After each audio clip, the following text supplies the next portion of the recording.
আসসালামু আলাইকুম। অবিরাম বাংলার সংবাদে সবাইকে স্বাগত জানাচ্ছি। আমি নাইম ফাথুম মুবিন। শুরুতে বিআরবি কেবলস সংবাদ শিরোনাম জানিয়ে দেব এই মুহূর্তে হাতে পাওয়া সর্বশেষ গুরুত্বপূর্ণ আপডেট আন্তর্জাতিক সংবাদ। শুরুতেই থাকছে নিউ ইয়র্ক টাইমসের প্রতিবেদন। ইরানের একদিনের হামলা ঠেকাতে $40 লাখ ক্ষেপণাস্ত্র ছুড়েও ব্যর্থ যুক্তরাষ্ট্র। ইরানের ক্ষেপণাস্ত্র ও ড্রোন হামলা প্রতিহত করতে যুক্তরাষ্ট্রকে বিপুল পরিমাণ আকাশ প্রতিরক্ষা ব্যবস্থা করতে হয়েছে। ইরানের একদিনের হামলা প্রতিহত করতে 40 লাখ মূল্যের সমপরিমাণ 50টি পেট্রিয়ট ক্ষেপণাস্ত্র ব্যবহার করতে হয়েছে যুক্তরাষ্ট্রকে। তবুও ক্ষেপণাস্ত্রগুলি জর্ডানে মার্কিন আকাশ প্রতিরক্ষা ব্যবস্থা ফাঁকি দিতে সক্ষম হয়েছিল। এবারে জানাবো, যুদ্ধ বন্ধ ছাড়া হরমুজ প্রণালী খুলবে না ইরান। পারস্য উপসাগর, হরমুজ প্রণালী এবং ওমান সাগরে নিরাপত্তাহীনতার জন্য যুক্তরাষ্ট্রকে দায়ী করেছেন ইরানের সর্বোচ্চ জাতীয় নেতা পরিষদের সচিব মোহসেন রেজাই। তিনি বলেন, ইরানের উপর একটি অবৈধ যুদ্ধ চাপিয়ে দিয়ে যুক্তরাষ্ট্র পুরো অঞ্চলকে ঝুঁকির মধ্যে ফেলেছে। এসব যুদ্ধ বন্ধ না হওয়া পর্যন্ত হরমুজ প্রণালী খুলবে না বলেও সাফ জানিয়ে দিয়েছেন তিনি। জানাবো, হোয়াইট হাউসের প্রেস সেক্রেটারির পদ ছাড়লেন লেভিট। পরিবার এবং ছোট সন্তানদের আরও বেশি সময় দেওয়ার লক্ষ্যে হোয়াইট হাউসের প্রেস সেক্রেটারির পদ থেকে সরে দাঁড়াচ্ছেন ক্যারোলিন লেভিট। আগামী সেপ্টেম্বর মাসের শেষ দিকে তিনি আনুষ্ঠানিকভাবে তার বর্তমান দায়িত্ব থেকে বিদায় নেবেন। এদিকে ভারতের শিক্ষার্থীদের উপর পুলিশের লাঠিচার্জ, জলকামান, উত্তপ্ত ভারতের সংসদ। চাকুরির পরীক্ষায় অনিয়মের অভিযোগকে কেন্দ্র করে অশান্ত হয়ে উঠেছে ভারতের ঝাড়খণ্ড। শিক্ষার্থীদের আন্দোলনে পুলিশের লাঠিচার্জের পাশাপাশি জলকামান ও কাঁদানে গ্যাস ব্যবহার করায় রাঁচি সহ রাজ্যের বিভিন্ন এলাকায় উত্তেজনা ছড়িয়ে পড়েছে। কয়েক দফা আলোচনা হলেও এখনও সংকটের কোনো সমাধান হয়নি।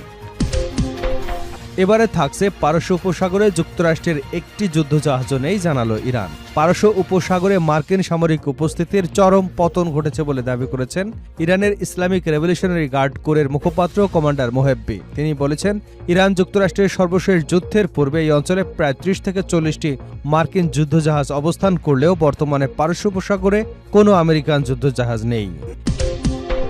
এবং সর্বশেষ জানাবো, কেশম দ্বীপের উপকূলে ভেসে উঠেছে তেল, উৎস খুঁজছে ইরান। ইরানের কেশম দ্বীপের উপকূলে মোটা কালো তেলের স্তর ভেসে উঠেছে। হরমুজ প্রণালীর কাছে অবস্থিত দ্বীপটির দক্ষিণ পূর্ব উপকূলের 1 কিলোমিটারও বেশি এলাকা জুড়ে তেল ছড়িয়ে পড়েছে। তবে তেলের উৎস এখনও শনাক্ত করতে পারেনি ইরানি কর্তৃপক্ষ। তেলের উৎস অনুসন্ধানে তদন্ত শুরু হয়েছে এবং একই সঙ্গে পরিষ্কার পরিচ্ছন্নতার কাজও চলছে। এতক্ষণ শুনছিলেন সংবাদ শিরোনাম, এবার থাকছে পুরো সংবাদ। দর্শক, অনুরোধ থাকবে ভিডিওতে একটি লাইক দিন, কমেন্টস করে জানিয়ে দিন এই ভিডিওটি আপনি কোন জেলা থেকে দেখছেন এবং শুনছেন। নিউ ইয়র্ক টাইমসের প্রতিবেদন, ইরানের একদিনের হামলা ঠেকাতে $40 লাখ ক্ষেপণাস্ত্র ছুড়েও ব্যর্থ যুক্তরাষ্ট্র। ইরানের ক্ষেপণাস্ত্র ও ড্রোন হামলা প্রতিহত করতে যুক্তরাষ্ট্রকে বিপুল পরিমাণ আকাশ প্রতিরক্ষা ব্যবস্থা ব্যবহার করতে হয়েছে। নিউ ইয়র্ক টাইমসের জর্ডানে হামলার একটি প্রতিবেদন প্রকাশ করেছে, যেখানে মার্কিন সামরিক বাহিনী ইরানের একদিনের হামলা প্রতিহত করতে $40 লাখ মূল্যের 50টি পেট্রিয়ট ক্ষেপণাস্ত্র ব্যবহার করেছিল। কিন্তু ইরানের ক্ষেপণাস্ত্রগুলো তখন জর্ডানের মার্কিন আকাশ প্রতিরক্ষা ব্যবস্থাকে ফাঁকি দিতে সক্ষম হয়েছিল। ইরানিয়ান ব্রডকাস্টিং কর্পোরেশনের বরাতে বলা হয়েছে, ইরানের সাম্প্রতিক হামলা এবং মার্কিন ইন্টারসেপ্টর ক্ষেপণাস্ত্রের মজুদ দ্রুত কমে যাওয়ার বিষয়ে একটি প্রতিবেদনে এসব তথ্য প্রকাশ করেছে নিউ ইয়র্ক টাইমস। প্রতিবেদন অনুযায়ী 5 দিনের মধ্যে জর্ডানে থাকা মার্কিন বাহিনীর 3টি ঘাঁটিতে ব্যাপক হামলা চালায় ইরান। একের পর এক ড্রোন এবং ক্ষেপণাস্ত্র নিক্ষেপ করে মার্কিন আকাশ প্রতিরক্ষা ব্যবস্থার উপর ব্যাপক চাপ সৃষ্টি করা হয়। ইরান এমন কিছু উন্নত ক্ষেপণাস্ত্র ব্যবহার করেছে যেগুলো মাঝ আকাশে হঠাৎ গতিপথ পরিবর্তন করতে সক্ষম। ফলে এসব হামলা প্রতিহত করতে মার্কিন বাহিনীকে বিপুল সংখ্যক প্যাট্রিয়ট ইন্টারসেপ্টর ক্ষেপণাস্ত্র ব্যবহার করতে হয়েছে। নিউ ইয়র্ক টাইমসের তথ্য অনুযায়ী শুধু একদিনেই মার্কিন সামরিক বাহিনী ইরানি হামলা ঠেকাতে প্রায় $40 লাখ মূল্যের 50টি পেট্রিয়ট ক্ষেপণাস্ত্র ব্যবহার করেছে। প্রতিবেদনে আরও বলা হয়েছে, হামলার 5ম দিন 17 জুলাই একটি ইরানি ক্ষেপণাস্ত্র মার্কিন প্রতিরক্ষা ব্যবস্থা ভেদ করে একটি মার্কিন ঘাঁটিতে আঘাত হানে। এতে 3 মার্কিন সেনা নিহত এবং শতাধিক সেনা আহত হয়। পরে পেন্টাগনের কর্মকর্তারা জানান, ওই সপ্তাহের হামলায় আরও কয়েক ডজন মার্কিন সেনা আহত হয় এবং বেশ কয়েকটি বিমান ক্ষতিগ্রস্ত হয়। যুদ্ধ বন্ধ ছাড়া হরমুজ প্রণালী খুলবে না ইরান। পারস্য উপসাগর, হরমুজ প্রণালী এবং ওমান সাগরের নিরাপত্তাহীনতার জন্য যুক্তরাষ্ট্রকে দায়ী করেছেন ইরানের সর্বোচ্চ জাতীয় নিরাপত্তা পরিষদের সচিব মোহসেন রেজাই। তিনি বলেন, ইরানের উপর একটি অবৈধ যুদ্ধ চাপিয়ে যুক্তরাষ্ট্র পুরো অঞ্চলকে ঝুঁকির মধ্যে ফেলেছে। এ সময় যুদ্ধ বন্ধ না হওয়া পর্যন্ত হরমুজ প্রণালী খুলবে না বলে সাফ জানিয়ে দেন তিনি। তেহরানে চীনের রাষ্ট্রদূত জেংপিওর সঙ্গে বৈঠককালে এসব কথা বলেন রিজাই। তিনি বলেন, কয়েক দশক ধরে ইরান এবং চীনের মধ্যে গঠনমূলক এবং স্থিতিশীল সম্পর্ক রয়েছে। দুদেশের মধ্যে একটি কৌশলগত চুক্তি রয়েছে এবং উভয় দেশই সাংহাই সহযোগিতা সংস্থার ব্রিক্সের মতো গুরুত্বপূর্ণ আন্তর্জাতিক জোটের সদস্য।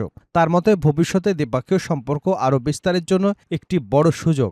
জাতিসংঘের নিরাপত্তা পরিষদে রমজান যুদ্ধ এর সময় ইরানের বিরুদ্ধে উত্থাপিত একটি প্রস্তাবে চীনের সমর্থন না দেওয়ায় সিদ্ধান্তকে ইতিবাচক হিসেবে উল্লেখ করেন রেজাই। তিনি জোর দিয়ে বলেন, যুক্তরাষ্ট্র তার আচরণ পরিবর্তন এবং ইরানের শর্ত মেনে না নেওয়া পর্যন্ত হরমুজ প্রণালী খুলবে না।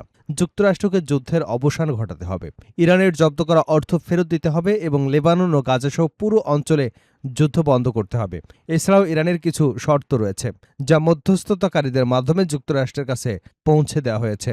রেজাই আরও বলেন, ইরান ও ওমানের মধ্যে হরমুজ প্রণালীতে জাহাজ চলাচলের কোনো পথ নিয়ে চুক্তি হলে সেটি প্রণালীর অবরোধের বিষয় থেকে আলাদা থাকবে। দুটি বিষয়কে এক করে দেখা যাবে না। বৈঠকে চীনের রাষ্ট্রদূত ইরানের জাতীয় সার্বভৌমত্ব এবং ভৌগোলিক অখণ্ডতার প্রতি চীনের সমর্থন পুনর্ব্যক্ত করেন। তিনি ইরান এবং চীনকে কৌশলগত অংশীদার হিসেবে উল্লেখ করে বলেন, ইরানের উপর যুক্তরাষ্ট্র এবং ইসরায়েলের সামরিক হামলার বিরোধিতা করে চীন ইরানের সঙ্গে সহযোগিতা আরও বাড়াতে আগ্রহী বলে জানান জংপেও। তার মতে ইরানের শক্তির পাশাপাশি বিচক্ষণতা ও প্রজ্ঞাও রয়েছে এবং দেশটির বর্তমান পরিস্থিতি মোকাবেলা করতে সক্ষম। তিনি আরও বলেন, পশ্চিম এশিয়া ও উপসাগরীয় দেশগুলোর মধ্যে সম্পর্ক জোরদার এবং আঞ্চলিক সহযোগিতা বৃদ্ধিকে চীন সবসময় স্বাগত জানায়। হোয়াইট হাউসের প্রেস সেক্রেটারির পদ ছাড়লেন লেভিট।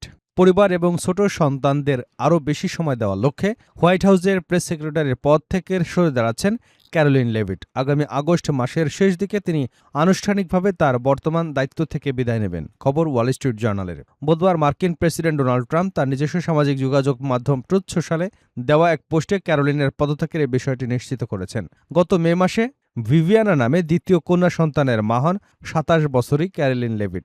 মাতৃত্বকালীন ছুটি শেষে গত জুলাইয়ের মাঝামাঝি সময় তিনি হোয়াইট হাউসের কাজে ফিরেছিলেন। কিন্তু সম্প্রতি এক বিবৃতিতে তিনি জানান, হোয়াইট হাউসের প্রেস সেক্রেটারির মতো একটি গুরুত্বপূর্ণ এবং ব্যস্ত পদে কাজ করার কারণে তিনি তার দুই ছোট সন্তানকে তাদের প্রাপ্য সময়টুকু দিতে পারছেন না।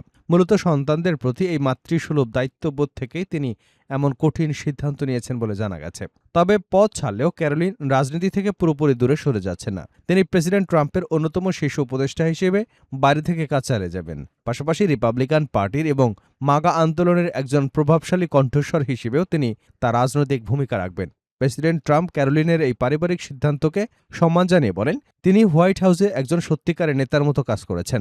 ট্রাম্প তাকে হোয়াইট হাউসের ইতিহাসের অন্যতম সেরা প্রেস সেক্রেটারি হিসেবেও আখ্যায়িত করেছেন। ভারতের শিক্ষার্থীদের উপর পুলিশের লাঠিচার্জ, জলকামান, উত্তপ্ত ভারতের সংসদ। চাকুরির পরীক্ষায় অনিয়মের অভিযোগকে কেন্দ্র করে অশান্ত হয়ে উঠেছে ভারতের ঝাড়খণ্ড। শিক্ষার্থীদের আন্দোলনে পুলিশের লাঠিচার্জের পাশাপাশি জলকামান ও কাঁদানে গ্যাস ব্যবহার করায় রাঁচিসহ রাজ্যের বিভিন্ন এলাকায় উত্তেজনা ছড়িয়ে পড়েছে। কয়েক দফার আলোচনা হলেও এখনও সংকটের সমাধান হয়নি।